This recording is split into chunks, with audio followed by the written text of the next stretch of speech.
Reading with Joan. Hi kids, we are back on another edition of Reading with Joan. I hope you have fun as you join us as we read the various books we have on the show. Reading with Joan. Reading with Joan. The place for all the fun.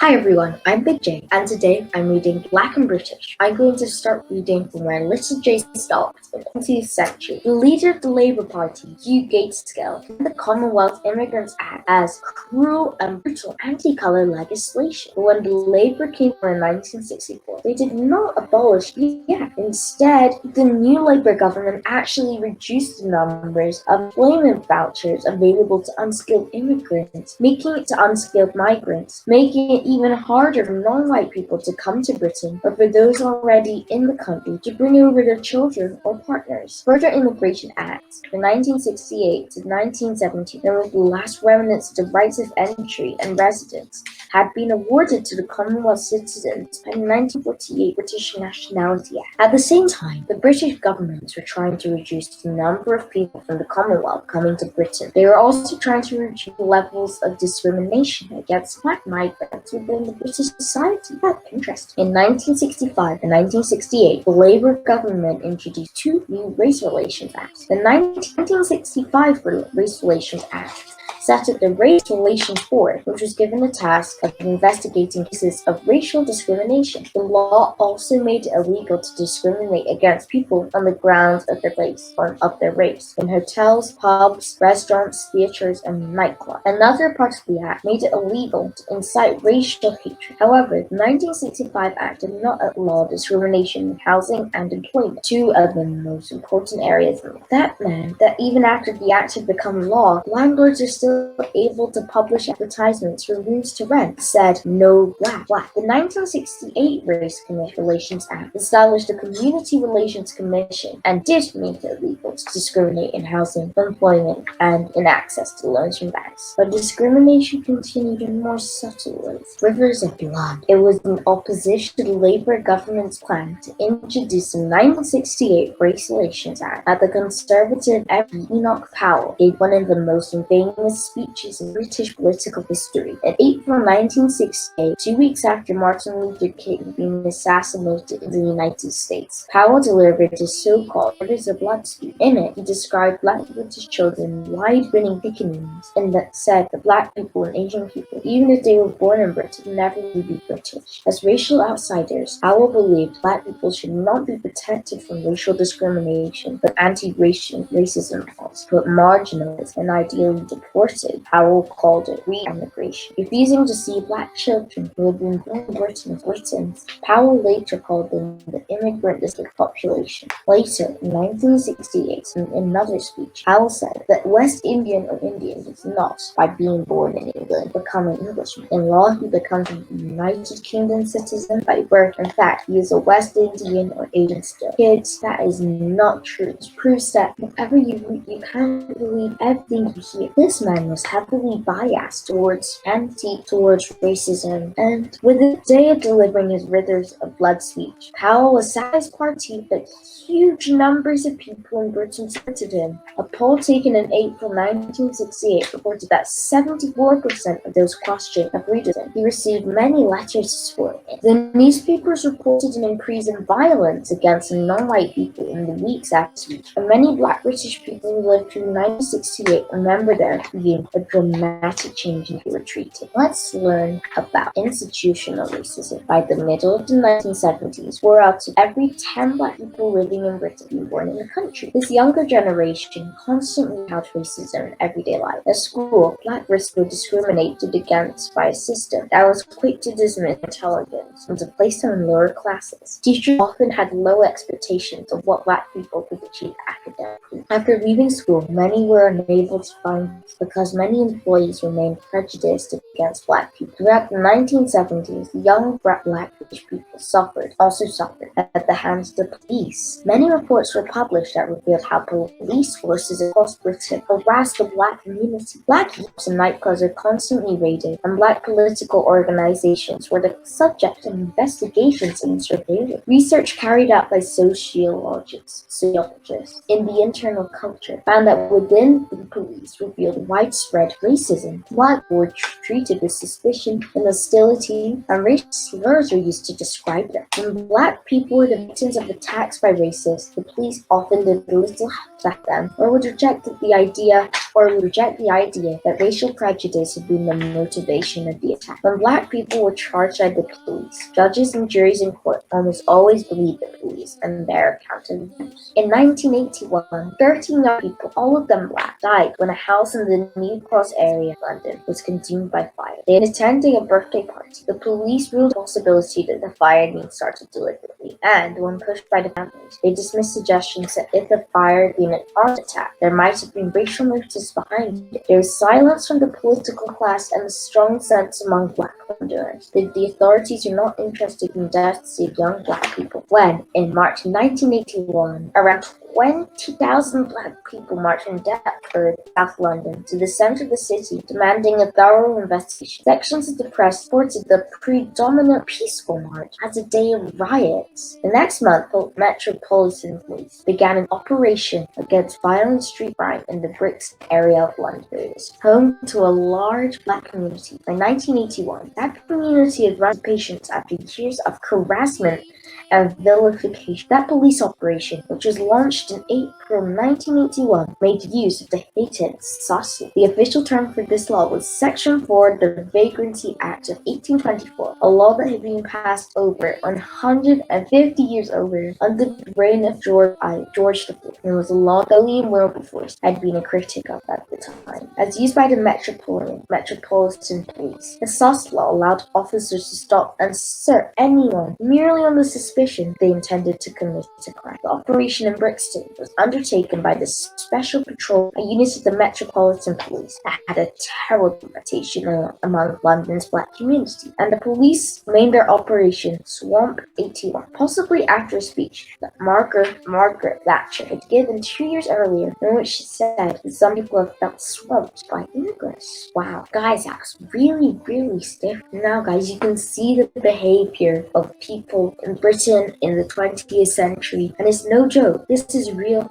So kids, make sure that whatever you do, whenever you're talking to someone or doing something with someone or even think about someone, you don't think bad of them. Thank you for watching us today, and I hope you enjoyed today. Bye!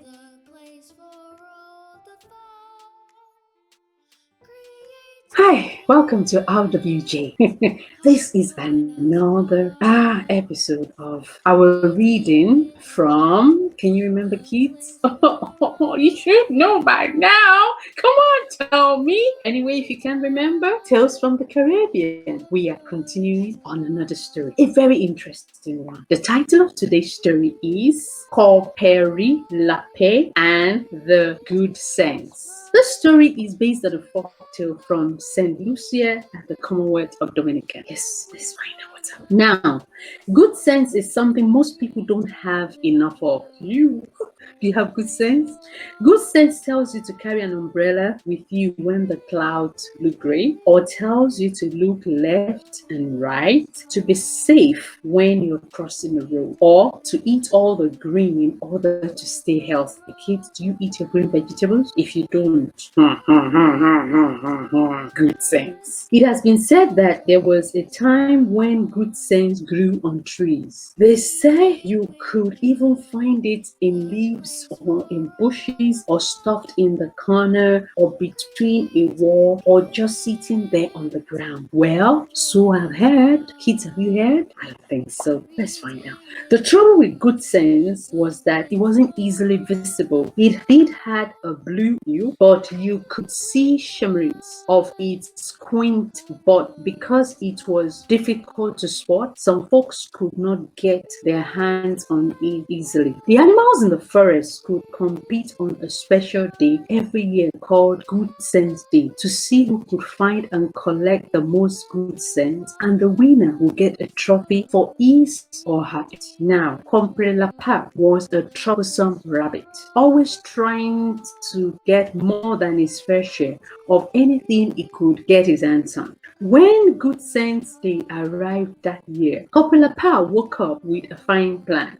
Not only did he want to collect the most good cents, Corporal Lapin wanted all the good cents for himself. The thing was, Corporal Lapin didn't want to collect the good cents himself. He wanted to relax while everyone collected the good cents for him.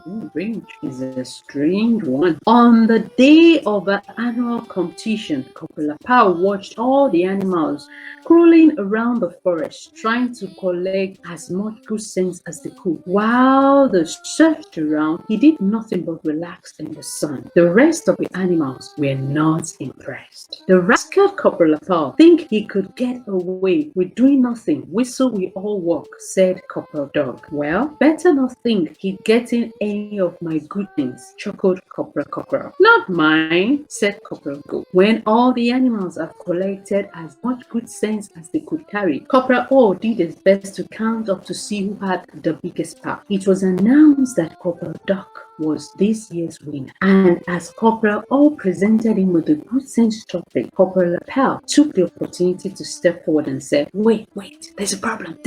No one was really surprised to see Corporal Lapin step forward, as they knew he was up to something. They were curious though to hear what he had to say. The problem, said Corporal Lapin, is storage. Every year we collect all the good sense and we have piles and piles of it, but nowhere to put them. When all that good sense is left hanging around, it causes all sorts of accidents. The other animals could not recall any accident being caused by the lack of storage sense, but no one wanted to be taught unkindly, so they all agreed to find the storage for good sense was a great idea. Well, said Corporal Lapin, I suggest we put all in one place and have someone look after it. Good idea, Corporal Turtle, Corporal Frog, and all the other animals agreed. Give me all the piles of good sense, said Corporal Lapin, and I'll look after them, all of you. Well, the animals weren't sure about that. Corporal Lapin wasn't trustworthy, and they were reluctant to hand over all the good sense they have collected just like that. How do we know you won't steal it from us? Corporal Frog croaked. Corporal Lapin was taken aback. I'm not a thief, he said angrily, but just to prove that I have no interest in your good sense, I will give everyone a receipt. The animals talked among themselves and agreed to getting a receipt from Corporal Lapin was a good idea. At least they would know what good sense belonged to whom. So all the animals gave the good sense they have collected to Corporal Lapin, and Corporal Lapin gave each one of them the receipt.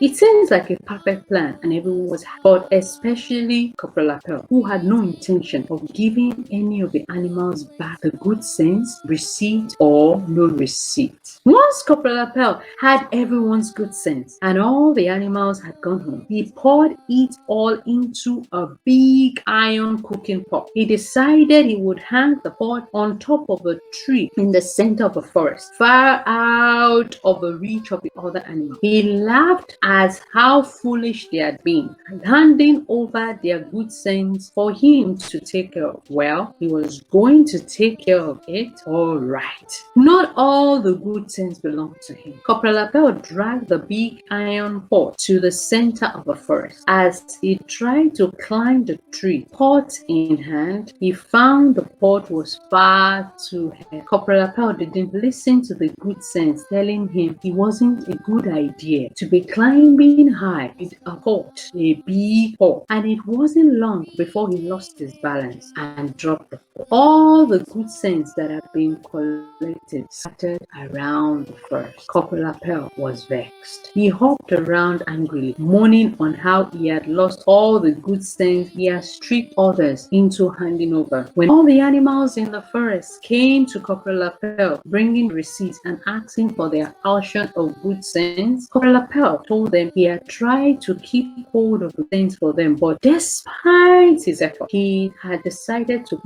decided to flee from him, so they would have to wait until next year, since day, to have some more. The animals were not happy and vowed they would never let Corporal Lapin them again. Kids, what did you learn? Interesting. Don't be I learned that you don't just have to take people for what they say. That's the first thing. All the animals collected good sense, but none of them used good sense. What did they collect it for then? The second lesson, greed would always end up with nothing. I'll repeat that. Greed always end you up with nothing. That was what happened to the greedy rabbit. Kids, I hope you've learned the two lessons today. Don't be that. Don't be tricked. Use your good sense. That's the main lesson. And greed will do you. And on this note, I want to say thank you for joining me. Thank you for joining me on Reading with Joan. See you next time. Kids, I want to say I'll see you next time on another episode of Reading with Joan. Bye.